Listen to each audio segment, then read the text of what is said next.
नमस्ते सुखबीन। आए हम जनकपुर में आए थी और जनकपुर में जे आए हमारे टेस्ट ऑफ मिथिला के कार्यक्रम के चलते हम आए एगो गैलरी में आए थी। जे गैलरी आए से बहुत फेमस है, अयन से अमेरिका तक हो चाहे जापान तक हो, ये गैलरी फेमस है। और ये गैलरी जो अपने जानकी मंदिर के अंदर में है और वो गैलरी के जो नाम से सुनैना मिथिला आर्ट गैलरी और सुनैना मिथिला चित्रकला। और खास करके हमार सबके जे वो कॉन्सेप्ट है मिथिला खान पान के, मिथिला पेंटिंग के, मिथिला कल्चर के, मिथिला सभ्यता के, मिथिला के जे लेडी सब है उ जब जे पेंटिंग सब हो चाहे अपन सबके जे हैंड स्किल प्रोग्राम सब के लके अभी नेपाल में हो चाहे बाहर में हो ये सब जा रहा है। मगर जे आ लेडी सब नहीं गेल है, बहुते एहन लेडी सब है चाहे अपना सबके कला सब है बहुते छुपल है, ओकरा आगारे हम सब नहीं लाग सकलिए। तही क्रम में आई हम टेस्ट ऑफ मिथिला से महेश शाह आई जानकी मंदिर में आए थी। और आई के जो अपना सबके पाहुन है जाए के गेस्ट है उनका नाम है सुनैना ठाकुर जी। और सुनैना ठाकुर जी के बारे में बहुत अपने सब गूगल सर्च करूँ चाहे मिथिला पेंटिंग हो, इस समय आई के दिन में एगो कहबे इंट्रोडक्शन के मोहताज नहीं है। तो वही संदर्भ में आए हम सुनैना जी से बात करबे अपना सबके जो मिथिला खान पान, मिथिला पेंटिंग, मिथिला चित्रकला कई संदर्भ में उनका से हम बात करें। सबैजनालाई नमस्ते। म सुनैना ठाकुर, मिथिला चित्रकार। मेरो घर चाहिँ मोहतरी जिल्ला हो, जलेश्वर नगरपालिका सुगा 4। मेरो चाहिँ अहिले चाहिँ म जनकपुर जानकी मन्दिर भित्र चाहिँ मेरो आर्ट ग्यालरी छ। यहाँ चाहिँ सुनैना आर्ट भनेर म यो ग्यालरीलाई दर्ता गराएको छु। र म विगत यो लोककलामा मिथिला लोककलामा चाहिँ 2003 देखि लागेको छु र मेरो दिनचर्या भनेको यही आर्ट ग्यालरीमा चाहिँ बित्दो रहेछ। र मेरो काम जुन अहिलेसम्मको छ भने महिलाहरूलाई उद्योगी बनाउने र काम दिने भनेको आर्टिस्ट बनाउने र उहाँहरूलाई चाहिँ आर्टमा लगाउने भनेको त्यही हो। र अहिले चाहिँ म नेसनल इन्टरनेसनलबाट सम्मानित पनि भएको छु, धेरै एवार्डहरू पनि पाएको छु। अनि अहिले यस्तै ग्रुपहरू बनाउँदै अनि काम गरिरहेको छु। सुनैना जी, तपाईले यो यात्रामा त धेरै कष्ट पनि पाउनु भएको छ, त्यो म अहिले सुरुदेखि म सुन्दै आइरहेको छु। तर आजको सन्दर्भमा हजुरको अहिले 2003 देखि अहिलेसम्मको यात्रा त के होला र यसमा तपाईको के कस्तो चुनौती भनौँ या केही कठिनाइहरू आजको दिनसम्म के कस्तो आएको होला त्यसको बारेमा एउटा सानो एक्सप्लेन गरिदिनु नि।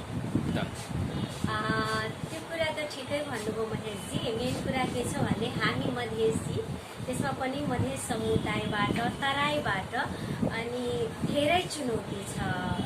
तराईको महिलाहरूलाई, मधेसी महिलाहरूलाई हुन त अब वर्ल्डमै महिलाहरूको लागि सङ्घर्षको त आफ्नै कथा छ, आफ्नै व्यथा छ। तापनि के छ भने हाम्रो जुन यो कामको जब हामी घरबाट बाहिर निस्क्यौँ त्यहाँदेखि घरदेखि नै सङ्घर्ष त्यो अलिकति त्यो चुनौतीहरू त्यो पार गर्दै त्यो सामना गर्दै चाहिँ हामी यहाँसम्म पुगेका छौँ। जस्तो घर परिवारलाई अब पुर्खौँदेखि जुन हाम्रो पितृसत्तात्मक सोच भनेको जुन जक्रिएको छ हाम्रो समाजमा, त्यसलाई नै हामी तोडेर मिचेर चाहिँ यहाँसम्म आएका छौँ। अनि त्यो कारणले चाहिँ हामीलाई चाहिँ वास्तवमा चाहिँ धेरै गाह्रो भयो। जुन हामी जब घरबाट बाहिर निस्क्यौँ तालिमको लागि, कहीँ चाहिँ अब हुन्छ मिटिङको लागि, त्यति बेला पनि अब घरमा यति सजिलोसँग बाहिर आउन दिएन। हामी चाहिँ सासू हुन्छ हामीहरूको ससुरा, अब उहाँहरूलाई चाहिँ एकदम कन्भिन्स गर्नु पर्यो। किनभने जुन महिला अहिले पनि हाम्रो समाजमा अहिलेको परिस्थितिमा प्रेजेन्टमा पनि महिलाहरूलाई यो महिला घरको हो, चुली चौकासम्म मात्रै सीमित हो पनि भन्छ कि। त्यो कारणले चाहिँ धेरै महिलाहरू हुन त अब शिक्षा क्षेत्रमा अलिअलि पढाइको क्षेत्रमा आएको छ, तर पनि ब्याचलर गरेको, इन्टर गरेको पनि महिलाहरू आफ्नो निर्णयले कहीँ जान सकिरहनु भएको छैन। अनि त्यो त्यति बेला त 2003 तिरको कुरा गर्दा चाहिँ एकदम गाह्रो नै थियो मेरो लागि। अब घरमा कन्भिन्स गर्दै अगाडि चाहिँ आयो। त्यति बेला अब हस्बेन्ड मेरो धेरै सपोर्ट गर्नुभयो उहाँ। अब यस्तै अब साथीभाइ गाउँघरको कुरा गर्दा अब कामको सिलसिलामा बाहिर जाँदा अनेकौँ कुराहरू काट्ने, नाना थरी कुराहरू गर्ने, तर जहिले पनि म पोजिटिभ लिएँ यो कुरालाई। किनभने जुन हाम्रो पितृदेखि नै जुन जक्रिएको समाजमा जुन रीतिरिवाजहरू धेरै कुरा वहियात कुराहरू छ जसले हामी महिलालाई अगाडि बढ्न दिँदैन, त्यो कुरालाई चाहिँ हामी चाहिँ अब त्यसलाई पकडेर बस्छौँ भने हामी कहिले पनि अगाडि बढ्न सक्दैनौँ। अनि त्यो कुरा म दिमागमा राखेर त्यसलाई नै बल्कि पोजिटिभ ल्याउँ न, अनि त्यो पोजिटिभ लिँदै आज चाहिँ यहाँसम्म छु। आजको दिनमा सुनैनाजीले धेरै जस्तो मिथिला पेन्टिङलाई अगाडि लिएर जानुभएको छ। अहिले खास गरेर मेरो तर्फबाट अब खानामा म जुन अगाडि बढिरहेको छु त्यसमा मलाई पनि धेरै चुनौतीहरू भइरहेको छ। भोलिको दिनमा यदि जुन हाम्रो खानाहरू छ, यदि जस्तो हामीले खानाहरू लेडिजहरूलाई जस्तो अदौरी भयो, दनौरी भयो, तिलौरी भयो, पापड भयो, मुरौरी भयो, धेरै जस्तो यस्तो मिथिलामा खानाहरू छ, त्यसलाई यदि हामीले बजारीकरण गर्यो, लेडिजहरूलाई काम दियो भने मिथिला पेन्टिङ र मिथिला खानपानलाई दुवैलाई दाज्दा हजुरलाई के कस्तो अनुभव होला र हजुरको के कस्तो विचार छ? त्यो त एकदम राम्रो हो। जब म तपाईँको यो हेरेँ नि मिथिला खानाको कुरा, म अगाडिदेखि पनि हामी पनि पेन्टिङ बनाउँदा त्यही कुराहरूलाई लिएर बनाउँछौँ। किनभने हाम्रो चाहिँ पौराणिक कुराहरू, खानपिनको कुरा, पेनहरू ओढनको कुराहरू, सिँगारको कुराहरू चाहिँ यो पेन्टिङमा हामी उतार्ने गर्छौँ। किनभने अहिलेको जेनेरेसनहरू चाहिँ धेरै चाहिँ स्वदेशीलाई छोडेर विदेशी नकल गर्दैछ। त्यो चाहिँ के कसरी त्यो बचाओस्, हाम्रो यो खानपिनको कुरालाई लिँदा पनि हुन्छ, पेनहरू ओढनको कुरा, त्यो जति यो हाम्रो मिथिला संस्कारको कुराहरूको कुरा गर्दा चाहिँ मलाई जस्तो लाग्छ कि त्यो त्यसमा इम्पोर्टेन्ट खाना पनि एउटा हो, जुन हामी आर्टमा पनि त्यो कुरा उतार्ने गर्छौँ र त्यो थ्रु चाहिँ मेसेज दिन्छौँ यो समाजमा, यो ठाउँमा, हाम्रो चाहिँ आफ्नो देश विदेश सब ठाउँमा। किनभने हाम्रो खाना यस्तो छ, हामी चाहिँ हाम्रो जति प्रकार हाम्रो खानामा हुन्छ त्यति मलाई लाग्दैन अरू ठाउँमा होला।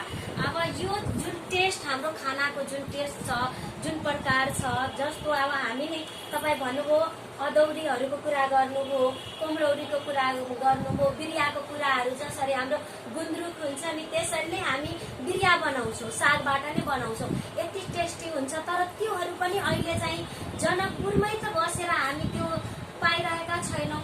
अनि त्यो कुराहरू लोप भइरहेको छ। त्यो कारणले हामी त्यो लोपबाट कसरी बचाउनु पर्छ, त्यसलाई कसरी जोगाउनु पर्छ भनेर यो मिथिला र मिथिला खाना हाम्रो लागि धेरै इम्पोर्टेन्ट हो र हामी सबले यसमा चाहिँ उ गर्नुपर्छ, ध्यान दिनुपर्छ र यसलाई अगाडि लगाउनुपर्छ, मलाई जस्तो लाग्छ।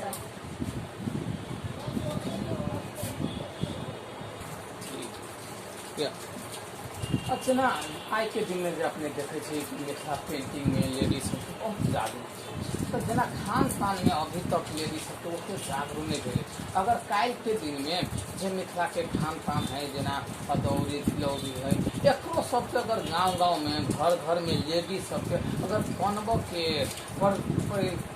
जना एगो प्रोग्राम चाहे प्रक्रिया निकालबे तो काल के दिन में ये सब केहन रहते? बहुत नीक के हम अगाडियो कहलहुँ अहाँके जे हरेक मिथिलानी में कुछ गुण भरल छै नै, और सब मिथिलानी यदि जे ओहन अवसर मिले, जेना अपने कहलिए ना कि यदि हुनका सबके जे अवसर दियल जाए तो केहन रहते, बहुत बढ़िया रहते। कियाकि रोजगार करते वो सब, रोजगारी हेतै तो अहाँके बहुते नीक आर्जन हेतै, बच्चा सबके शिक्षा में सेहो विकास हेतै, खुद के अपन मेंटेन कर सकैया, ओ केकरो लगन अपन हाथ में पसारता। तो बहुत चीज जना जे अभी द्वंद, हिंसा, बाल विवाह ई सब जे अपने देख रहल छी, ई सब अहाँके आय आर्जन नहीं भेला के कारण से तो हमरा ई लगैया जे यदि ई सबके जे यदि शुरुआत होय, यदि कल जाए तो बहुत मिथिलानी सब रोजगार पेते अहाँके, आ ओहिसे अहाँके एकटा कहै छै ने सुंदर समाज वो बन सके अहाँके। सुनैना जी जे अहाँ कहलिए बात सही है। मगर मिथिला पेंटिंग के तो बहुते आगा जा चुकल छै।